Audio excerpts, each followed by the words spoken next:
সকল মানুষকে দুই ভাগে বিভক্ত করা যায়। এক প্রকার হলো আস্তিক আর দ্বিতীয় প্রকার হলো নাস্তিক।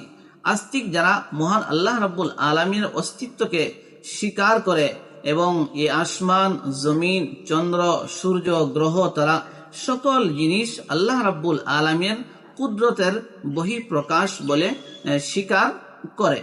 আর দ্বিতীয় প্রকার নাস্তিক হলো যারা নাকি আল্লাহ রাব্বুল আলামিনের অস্তিত্বকে অস্বীকার করে এবং এই বিশ্ব জগতের মধ্যে যত ধরনের মাখলুকাত রহিয়াছে, সৃষ্টি রহিয়াছে, এই সমস্ত সৃষ্টির বিষয়ে তাদের ধারণা হলো যে প্রত্যেক জিনিস স্বয়ংক্রিয়ভাবে আপনা থেকে অস্তিত্ব হাসিল করেছে, অর্থাৎ অটোমেটিক সিস্টেমে প্রত্যেক জিনিসে তার নিজস্ব অস্তিত্ব লাভ করেছে। অথচ এমতো ধারণা চরম মূর্খামি এবং প্রকৃতির পরিপন্থী।